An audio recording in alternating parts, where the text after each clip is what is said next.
se eu falar igual um norte-americano. E isso diminuía ela muito, né? Por outro lado, essas imagens aqui, que são de uma pesquisa de Martins, em 2017, né, sobre a experiência do PDPI, que é o Programa de Desenvolvimento para Professores de Inglês. Né, os professores de inglês da rede pública vão passar um tempo nos Estados Unidos, em faculdades norte-americanas, né, ficam lá um período de imersão, e o que a gente vê nas experiências deles é que eles vão lá fora e corroboram essa ideologia, voltam bem, voltam super confiantes, né? A gente utilizou imagem, então eles falam assim, olha, aí tinha uma que botava a imagem assim, yes I can, botava o tio Sam dessa maneira assim, todo verde e amarelo, né? Ou agora eu voltei, que agora eu sei, porque eu falei com o nativo e deu certo, então agora eu sei falar. Eu fui lá e voltei, agora eu sei. E isso também tem uma tese de doutorado de Pruvinel, também em 2016, da UFG, e é a mesma coisa, quer dizer, vai lá fora e aí legitima. Então, tem essa ambivalência, né? Não é assim, só diminui, não, também dá confiança, né? Porque os professores voltam com mais confiança, se sentindo capazes, né? E tem muita pressão também, né? Os alunos falam, ah, mas você não foi lá fora, como é que você fala inglês?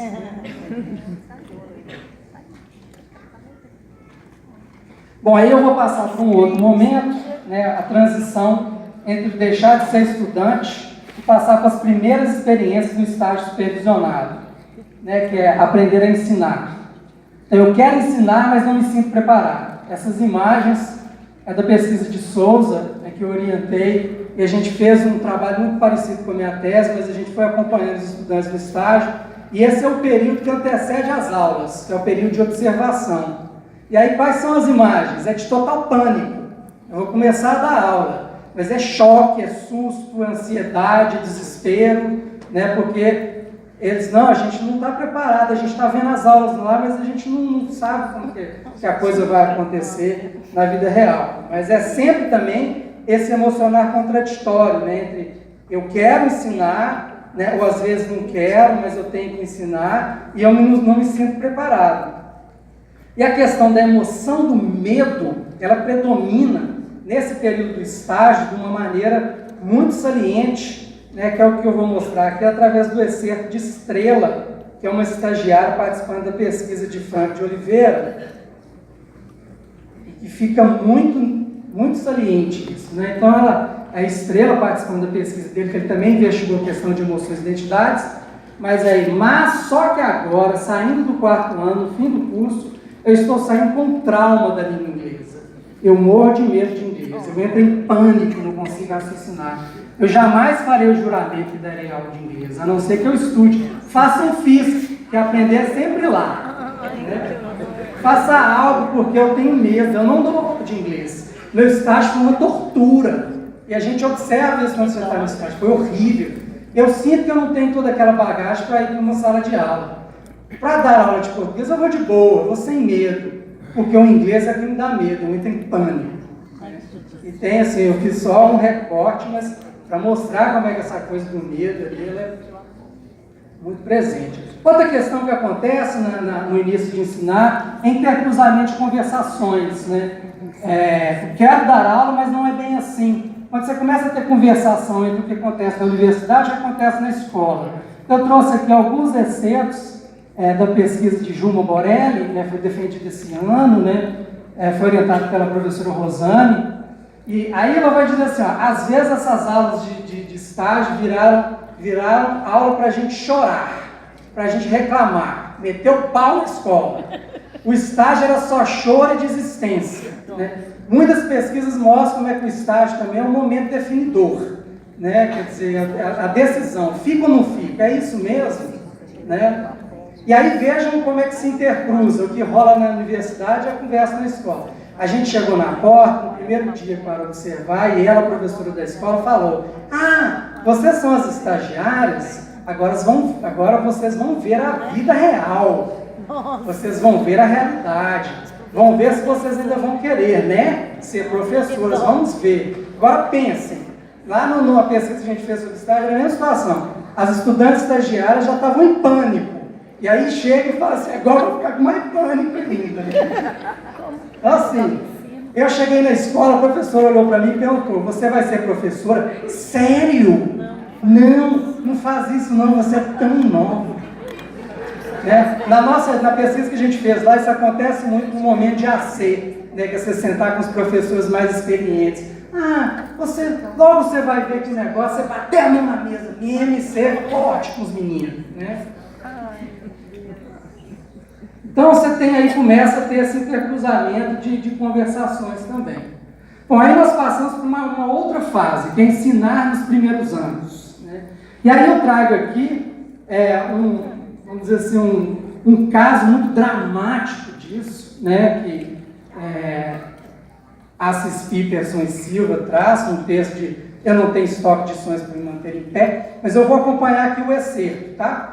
Então, nos primeiros dias na escola eu estava tranquila, tentei expressar simpatia e estabelecer a melhor relação possível.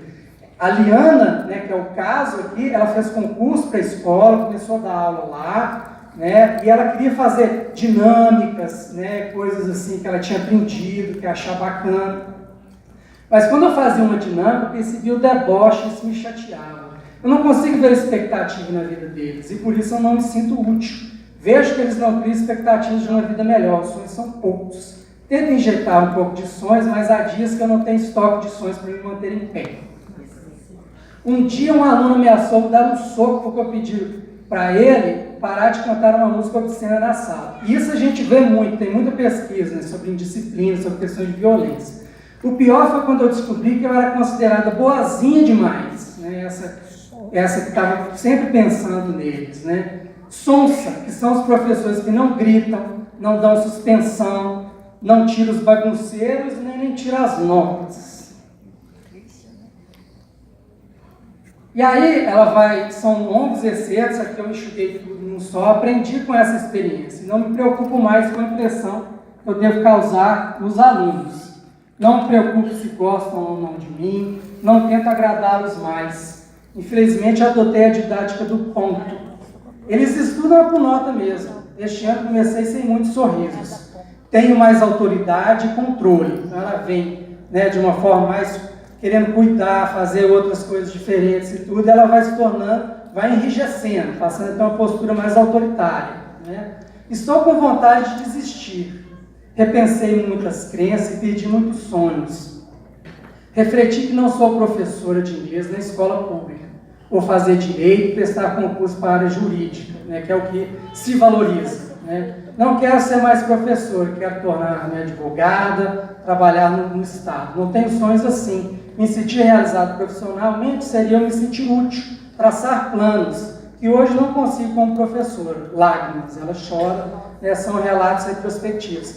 Esses são dois textos, tem um de 2010, tem um de 2011, assim, o relato é muito dramático, para quem conhece esse caso de Liana aí, que ela acaba desistindo. Então, lembrando lá, aquilo que eu via muito na discussão da política de formação, que era o apagão. Essa coisa entram poucos, né, depois vão ficando menos ainda, e vejam como é que essa relação sempre de sofrimento, né? E mesmo quando se endurece, ela chega amável, se endurece e sai, porque ela não dá conta, porque não é ela, né? Ela entra em contradição com ela mesma, ela acaba desistindo. E o ensinar ao longo dos anos, né? Tem que ficar aqui, mas não quer. Né? Então essa aqui, eu trago alguns excertos da tese de Simone Coelho, né? Então a gente vai percebendo como é que a coisa vai ficando consolidada e mais exagerada no sentido da desumanização. Então tem esse excerto, como é que ela se sente? Nós somos máquinas sem emoções. Essa aqui é uma pesquisa com professoras que estavam no PECPRI, né? Que é o projeto de formação continuada na UFV, né, e as professoras aqui expressando seus sentimentos. Né. Menino de roça, coitadinho, não sabe, não tem noção. Então, esse processo também em que você autodeprecia e começa a depreciar o outro, todo o seu entorno. A escola é ruim, ninguém faz nada, eu também não sei, nem ele sabe. Você começa a depreciar tudo. Né. Fui toda receosa para o projeto, morta de vergonha de dizer que era... Sim, muita vergonha, eu era professora de inglês, mas não falava inglês. Então, essa relação com a língua que também permanece depreciando. Né?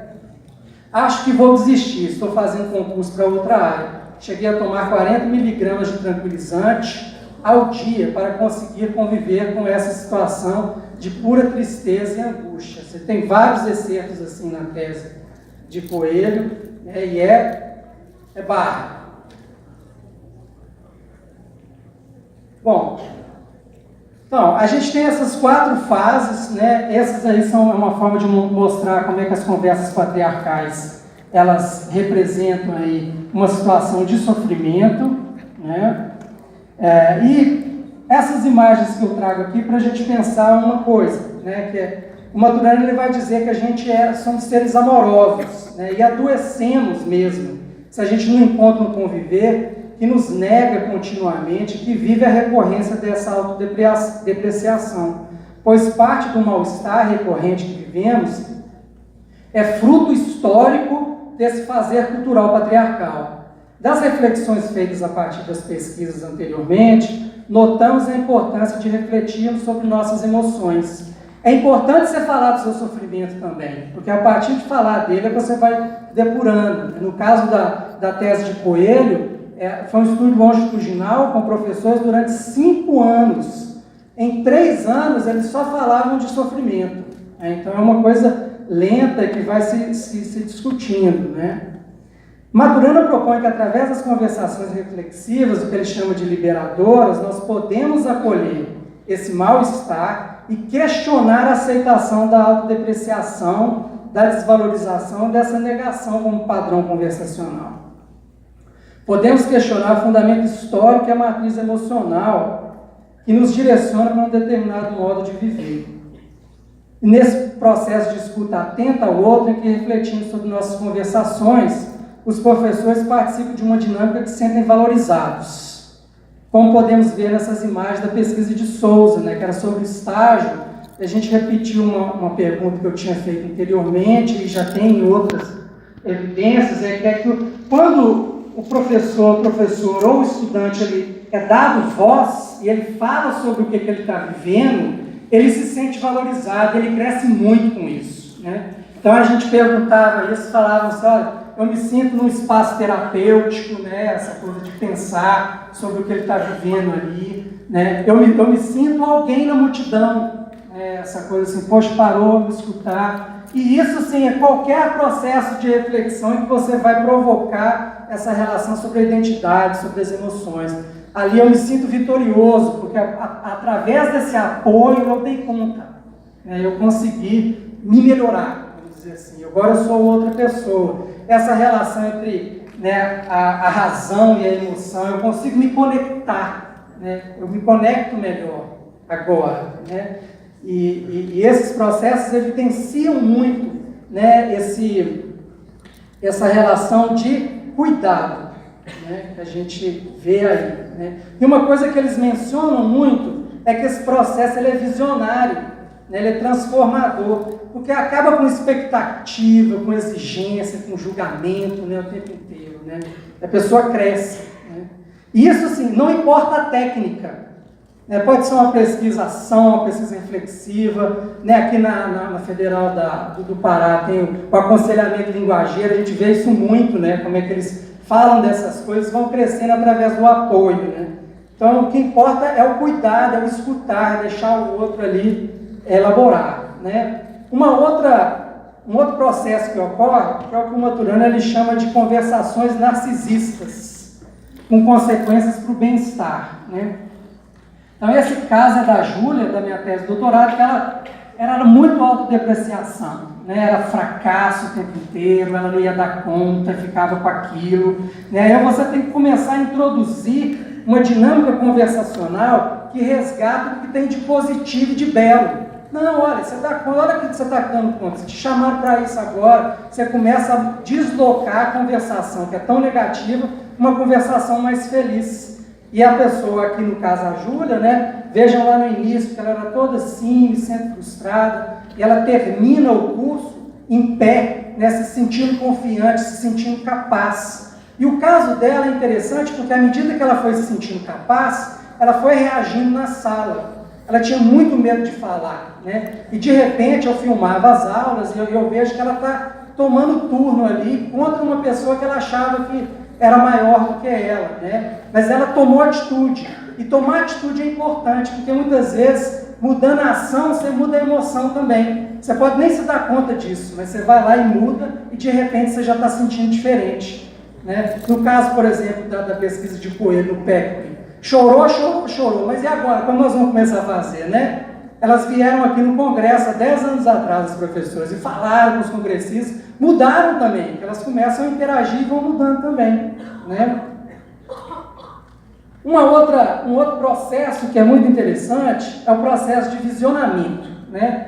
A técnica de sessão de visionamento é aquela que você vê você mesmo, né? Então você grava cenas de sala de aula, né? Você grava você falando e você vai se escutar, né? E o que a gente tem já documentado na literatura é que o padrão é você se vê e você se vê positivo. Olha que não era tão ruim assim como eu pensava, né? A tese da Laura, né, em 97 já mostrava isso. E você tem uma série de outros estudos mostrando isso. Que é interessante você filmar. O negócio do WhatsApp, por exemplo, é uma coisa muito fácil de fazer. Você escutar ali, aí você se escuta e, olha, o meu inglês não é tão ruim quanto eu pensava. É porque é isso que ocorre. Então, a sessão de visionamento é uma técnica muito interessante. Um outro processo bem interessante é a projeção de identidade. Né? Muita gente trabalha com questão de identidade. Mas você provocar que a pessoa pense nela diferentemente é outro processo que faz ela deslocar. Então, aqui no caso, né, na tese, em 2007, eu provocava os estudantes a pensar assim, tá, então você se sente travada, morre de medo, está com a boca costurada, mas assim, como é que seria se você se visse fluente? Né? Projeta o Tim Murphy, por exemplo, fala, né, da visão, você fazer uma visão, tem a coisa das identidades imaginadas, enfim. A Solilov, por exemplo, falava, fluência, eu estaria no pôr do sol, vendo o mar, maior tranquilidade, me sentindo super feliz, né? A Aaron, por exemplo, estaria em festa, no estresse, feliz e confiante. Então, agora que você já tem uma visão, você tem que buscar essa ação, né? Você tem que se comprometer com ela, porque não adianta também você só ficar querendo, você tem que se comprometer com o seu querer, né? Senão não muda, né? Aí a Júlia também, né? Ela falava assim, eu quero me sentir um rei. Então, vai atrás do rei, você tem que fazer coisas para chegar lá, né? Uma outra forma, isso eu tenho usado muito nas minhas aulas, né?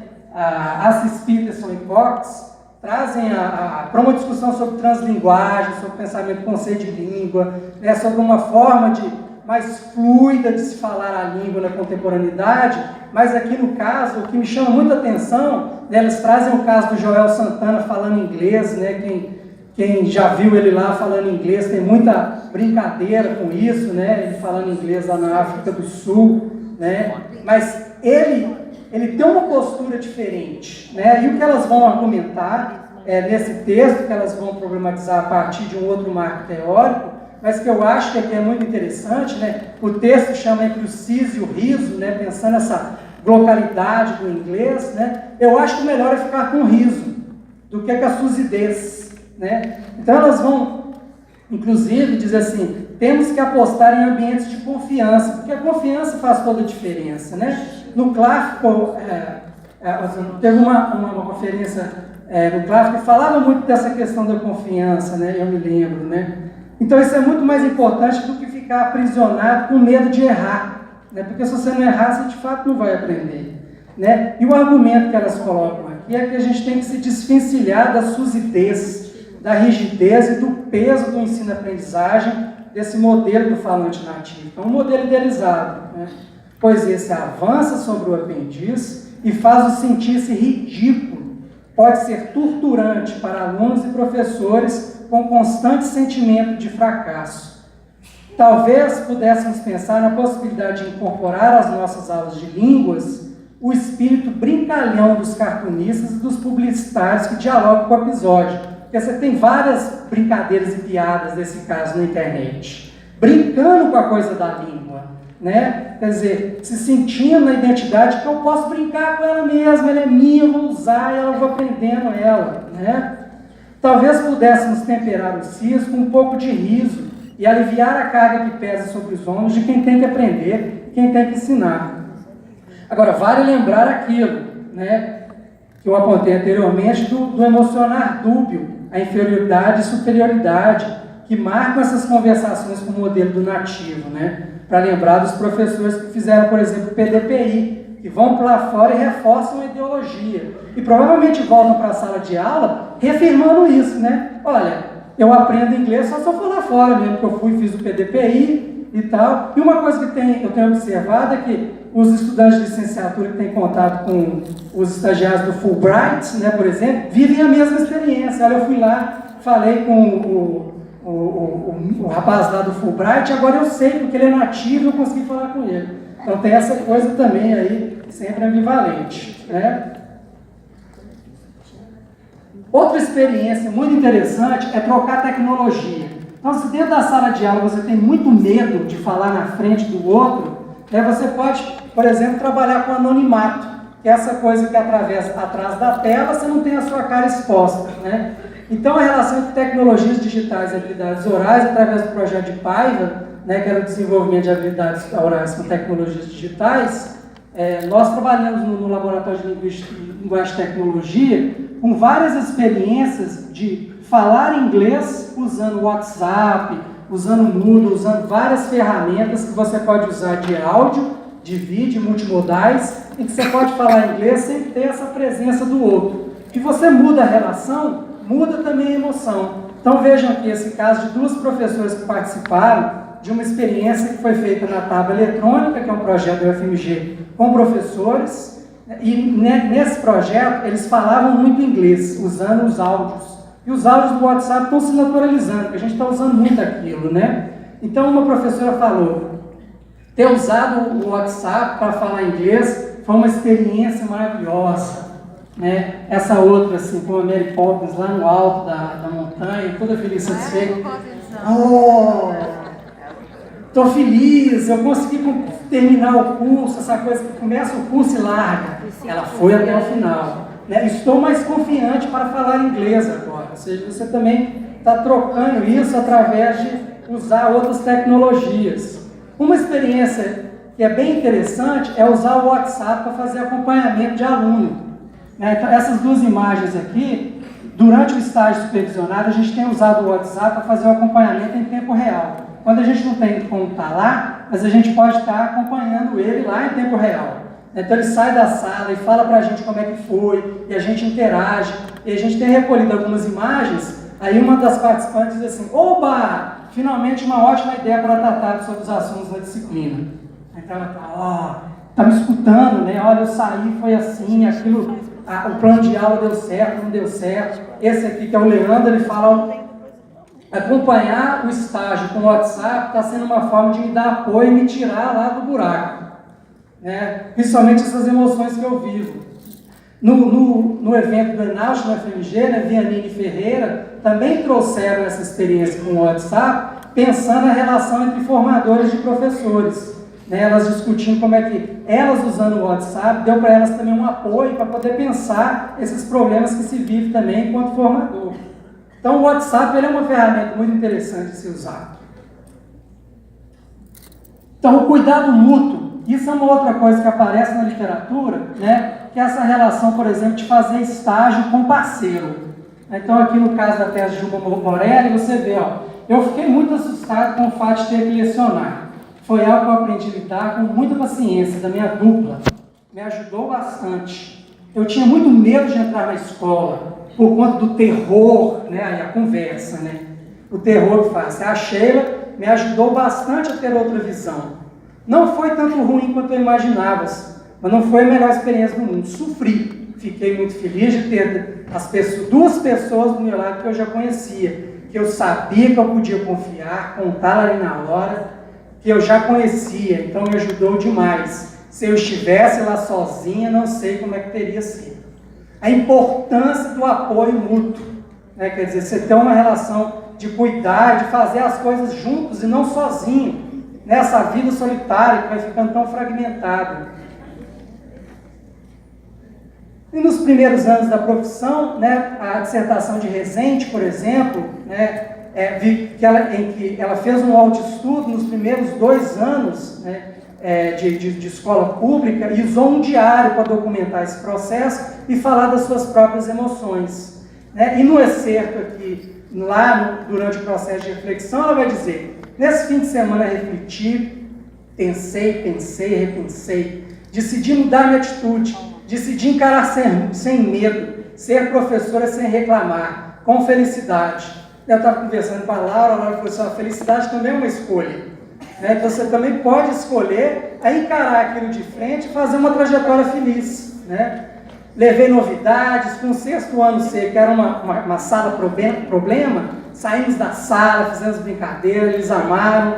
Pela primeira vez ficaram em silêncio para ouvir e entender como era o jogo. Nossa, saio hoje feliz, tranquila, porque a partir de hoje sou uma pessoa nova, uma professora diferente. Isso é que eu quero seguir na vida, então vamos encarar. Você também pode fazer essa escolha de encarar o desafio e ter algum processo de apoio, porque o que a literatura mostra é que nos primeiros anos da profissão a desistência é muito, assim, tem muita desistência nos primeiros anos da profissão. Conhecer o conhecer sem agir. Então, como eu mostrei lá, não adianta só saber sobre o saber, você tem que se comprometer com a mudança. Né? Esse caso aqui da minha tese de doutorado, a Aren dizia que era tímida, e ela foi tímida o semestre inteiro. Veja que ela vai mudando de emoções, passa a ter segurança, passa a ter confiança, mas a timidez está aqui, ó.